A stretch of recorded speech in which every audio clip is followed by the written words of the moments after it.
Le Flash Info avec Claire Yonsi.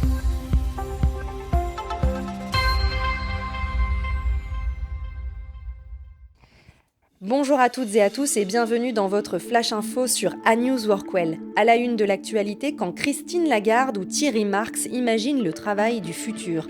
L'ancienne ministre du Travail, Muriel Pénicaud, a publié le 9 avril un livre en bande dessinée intitulé Travailler demain, dans lequel 13 personnalités, dont des chefs d'entreprise et des leaders syndicaux, livrent leur vision du futur du travail.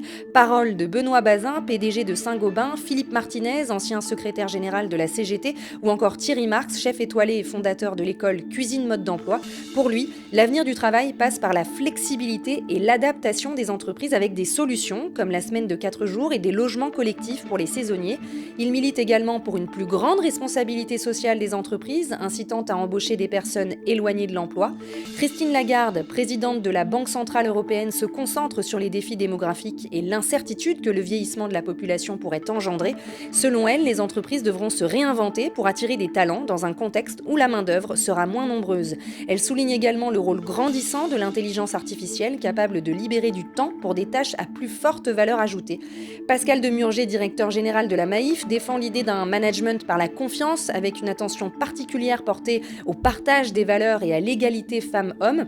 Pour lui, l'intelligence artificielle ne doit pas remplacer l'humain, mais l'aider à être plus efficace. Il plaide aussi pour un modèle hybride du télétravail, favorisant l'innovation et le lien social. Pour Muriel Pénicaud, ses visions illustrent une révolution en cours, marquée par l'intelligence artificielle, la transition écologique et le changement démographique. Elle appelle à une préparation collective où l'innovation et la coopération seront clés pour répondre à ces défis. Accueillir un collège plus durable à Magny-les-Hameaux. Depuis la fin mars, les travaux du futur collège Albert Einstein à Magny-les-Hameaux dans les Yvelines ont débuté pour remplacer l'établissement actuel, construit dans les années 70. Avec ses 9500 habitants et une majorité de moins de 40 ans, la ville se trouve confrontée à un besoin urgent d'agrandir son collège. Le maire Bertrand Houillon souligne l'importance d'un établissement qui garantit à la fois un meilleur confort pour les élèves et le personnel, tout en étant plus durable. Un Fab Lab et une web radio seront aussi intégrés à l'espace. Un projet de rénovation thermique majeure, l'ancien collège étant qualifié de passoire thermique, une simple réhabilitation n'aurait pas suffi. Ce nouveau bâtiment vise une consommation énergétique 55% inférieure à celle de l'ancien.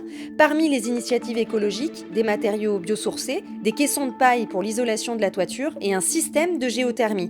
En plus de 300 m² de panneaux photovoltaïques, un local à vélo de 130 places sera créé pour encourager la mobilité douce.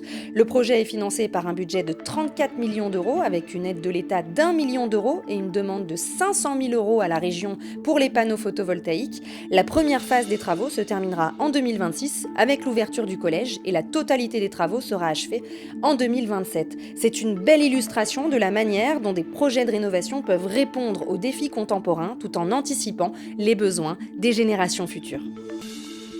Si vous voulez rester connecté aux infos d'A News Workwell, rendez-vous sur notre site A News Workwell, le média d'information des nouveaux modes et lieux de travail.